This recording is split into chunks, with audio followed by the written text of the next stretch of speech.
officials of the ministry.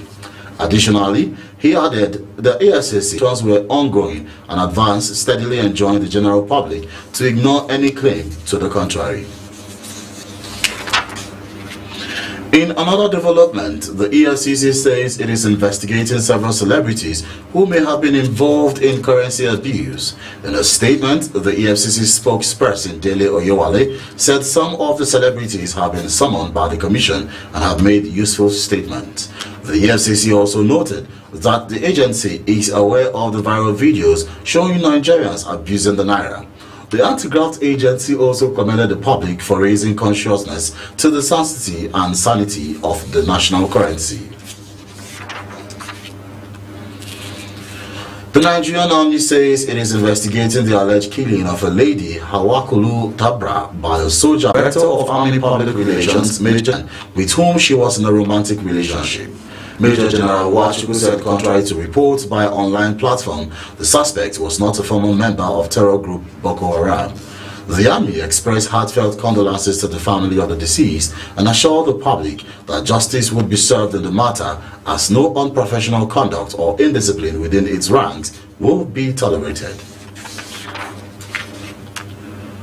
10 years after the abduction of 276 girls of Chibok Girls Secondary School, Chibok, Borno State, a report at the weekend revealed, among others, that 21 released girls came with 34 children. This, according to the report released by Murtala Mohammed Foundation (MMF) to commemorate the 10th year anniversary of the abduction, served as a devastating confirmation of the sexual violence and coerced marriages the girls endured while in captivity. Also, the report hinted that 48 parents of the abducted victims have died since the girls were kidnapped, with widespread psychological trauma for survivors and their families, leading to health issues and barriers to work and education.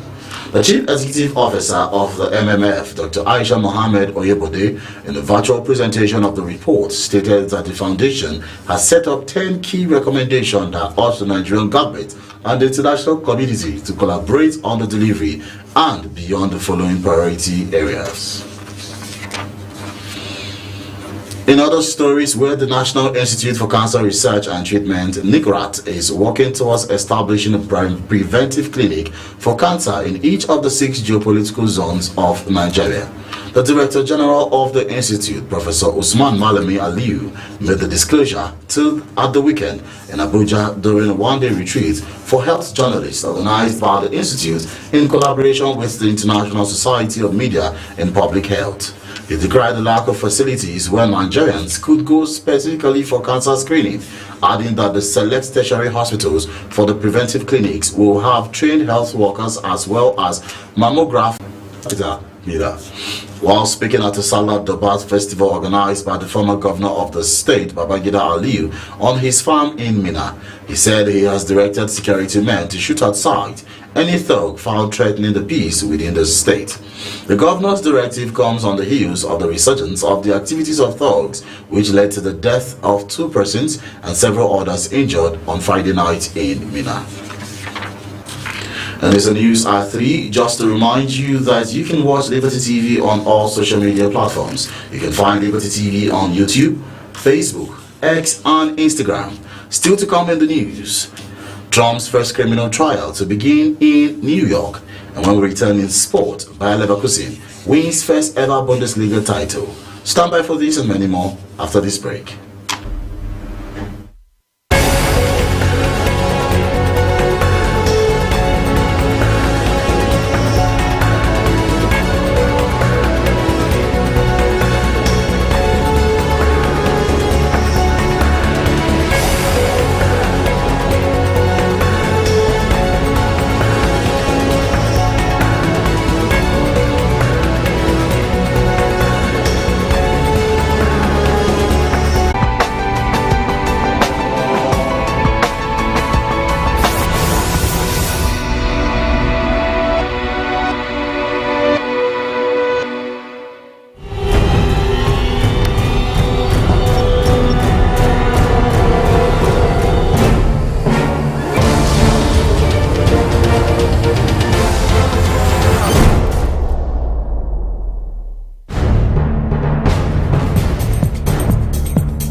Thank you so much for staying tuned. Now the news continues.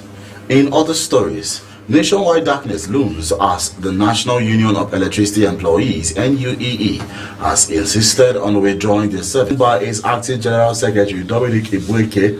NUEE told the Minister of Power Adebayo Adelebo that if nothing was done about the withdrawal of the tariff, its members will take decisive actions. The workers in the power sector insisted that it is not feasible to have 20 hours of electricity supply, hence the government should rescind the tariff increase. Meanwhile, the Minister of Power, who spoke through his media aide Bolaji Tunji, said the government was doing everything to improve electricity supply in Nigeria and everybody would be happy at the end of the day. Close to $90 to a barrel on Monday morning. Prices had already risen in expectation of action by Iran, with Brent crude nearing a 6-month high last week. Israeli Defense Minister Yoav Gallant says the confrontation with Iran is not over yet.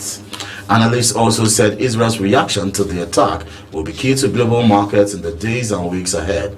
An analyst told the BBC he expects the energy market to be volatile and predicts that oil prices would surge if Israel responded strongly to Iran's move. Now, in a criminal case, he is accused of falsifying his business records to disguise a minimum of 4 years in jail if convicted, but could avoid jail time and be fined instead.